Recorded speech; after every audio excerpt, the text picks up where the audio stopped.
ناظرین اکرام، السلام علیکم ورحمۃ اللہ وبرکاتہ۔ امید کرتے ہیں آپ سب حضرات خیریت سے ہوں گے۔ اللہ تعالیٰ آپ کو شاد و آباد رکھے، خوش رکھے، سرسبز و شاداب رکھے۔ ناظرین اکرام، آج ہم آپ کی خدمت میں سورہ فاتحہ کا عمل لے کر کے آئے ہیں، اور سورہ فاتحہ کتنی پاورفل سورت ہے اس کا اندازہ آپ نہیں لگا سکتے۔ یہ صاحب علم جانتے ہیں کہ سورہ فاتحہ کی کتنی بڑی فضیلت ہے، اور تقریباً بعض فقہا نے تو اور حدیثوں میں بھی اس کی بہت ساری فضیلتیں آئی ہیں۔ تو لہذا یوں سمجھ لیجئے کہ ایسا کوئی جائز امور، جائز کام نہیں جس میں سورہ فاتحہ کام نہیں کرتی۔ بہت ہی خوبصورت سورت ہے، آپ کسی بھی مقصد کے لیے پڑھ سکتے ہیں، اس کا حل آپ کو انشاءاللہ ضرور ملے گا۔ سورہ فاتحہ کی جو فضیلتیں ہیں، میں سب سے پہلے سورہ فاتحہ کی تفسیر آپ کی خدمت میں پیش کر رہا ہوں، ملاحظہ فرما لیں۔ اس سورت کا نام سورہ فاتحہ ہے۔ فاتحہ کہتے ہیں شروع کرنے والے کو، چونکہ قرآن کریم میں سب سے پہلے یہی سورت لکھی گئی ہے، اس لیے اسے سورہ فاتحہ کہتے ہیں، اور اس لیے بھی کہ نمازوں میں قرات بھی اسی سے شروع ہوتی ہے۔ اس کا نام ام الکتاب بھی ہے۔ جمہور یہی کہتے ہیں، یعنی اکثر علماء کرام یہی کہتے ہیں۔ حسن اور ابن سیرین اس کے قائل نہیں، وہ کہتے ہیں کہ لوح محفوظ کا نام ام الکتاب ہے۔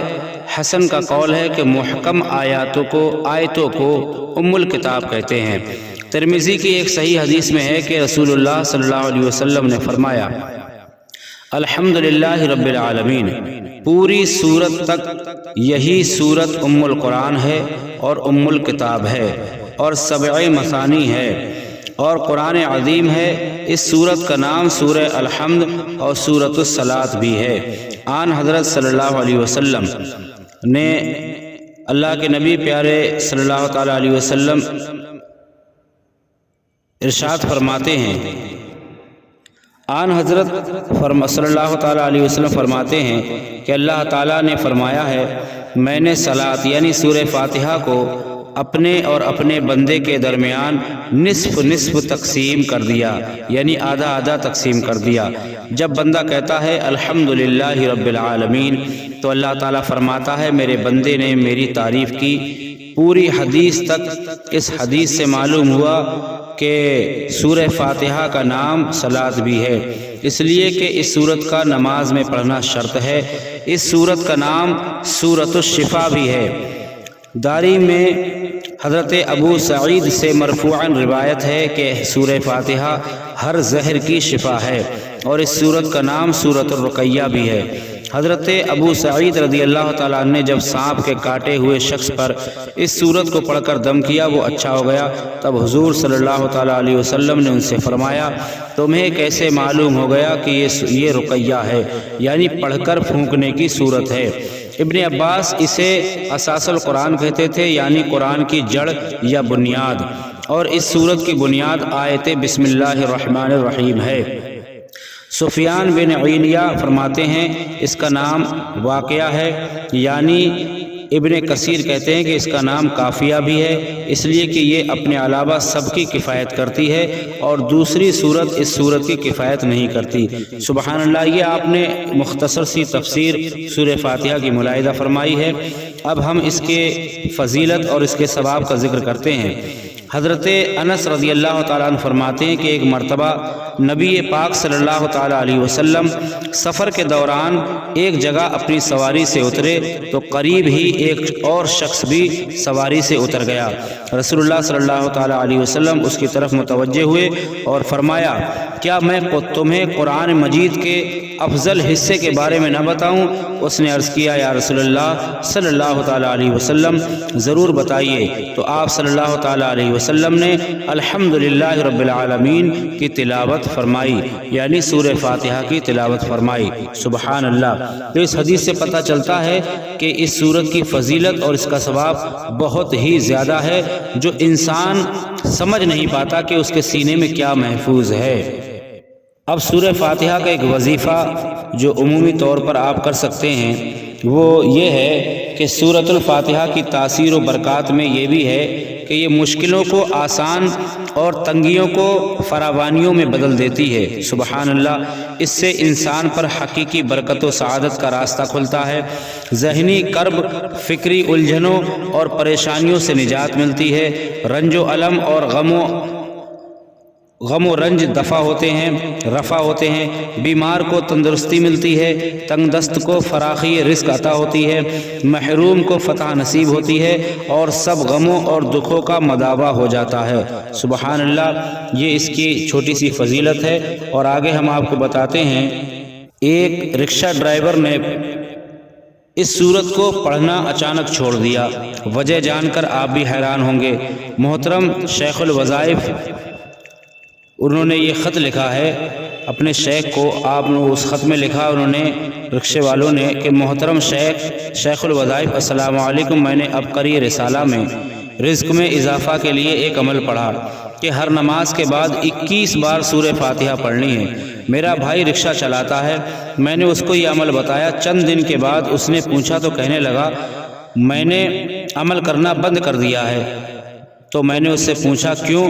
کہنے لگا اتنی سواریاں آتی تھی کہ مجھے آرام کرنے کا وقت نہیں ملتا تھا، اس لیے میں نے عمل چھوڑ دیا۔ چند دن میں ہی اس کے لیے ایسے رزق کے دروازے کھلے کہ اس سے سنبھالے بھی نہ جا سکے۔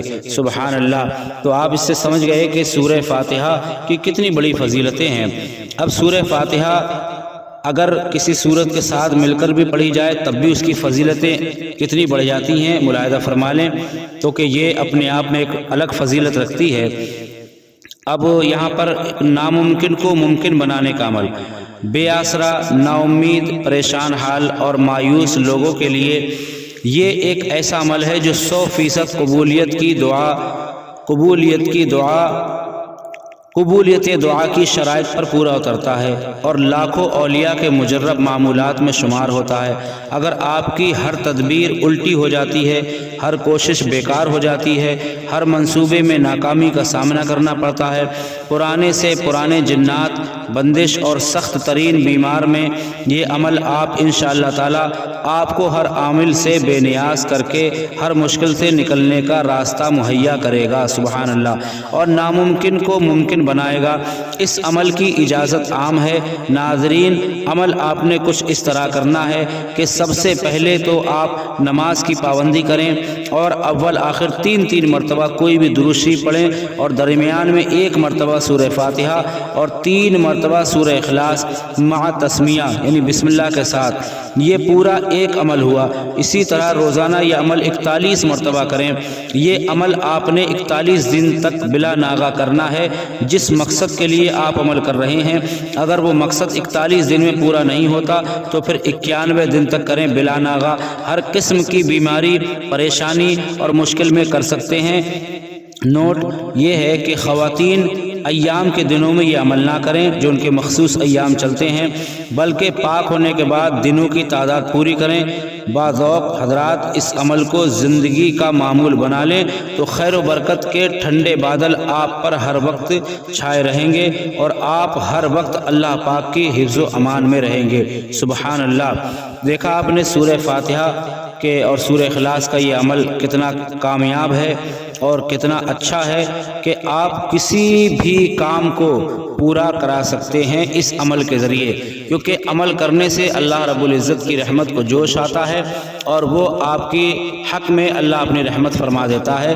تو لہذا آپ حضرات سورہ فاتحہ کے اس عمل کو ضرور کریں۔ ایک عمل ہم اور آپ کی خدمت میں پیش کرتے ہیں۔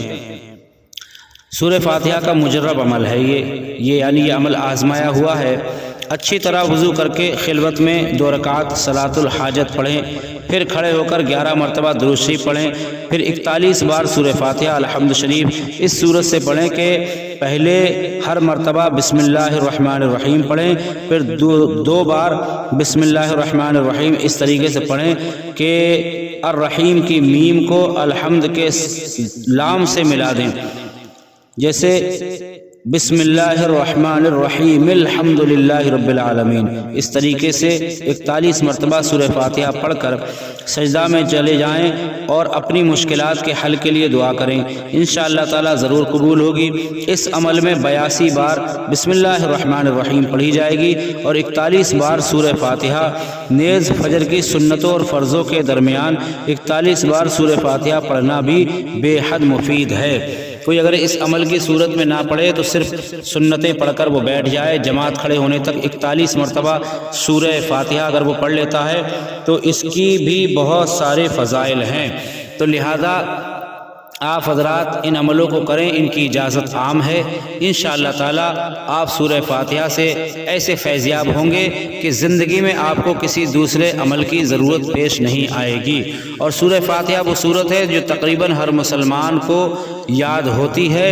اس سورت کی بہت ہی فضیلتیں ہیں، یہاں مختصر طور پر بیان کی گئی ہیں، اور یہ جو عمل آپ کو بتائے گئے ان کے لیے کوئی وقت کی قید نہیں ہے، آپ کسی بھی وقت کو جو آپ اپنے لیے اچھا سمجھیں اس وقت میں آپ کر سکتے ہیں۔ ہم آپ کے بہتر تلفظ کے لیے سورہ فاتحہ کی تلاوت آپ کے سامنے پیش کر دیتے ہیں، آپ اس کو ملاحظہ فرمائیں اور ہمیں بھی دعاؤں میں یاد رکھیں۔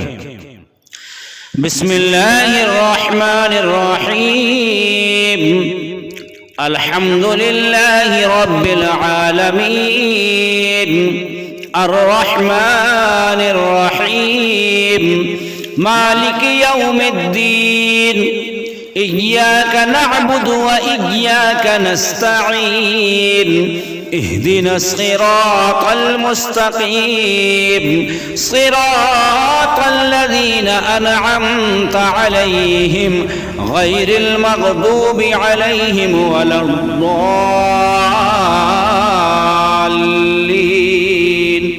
آمين، صدق الله العظيم۔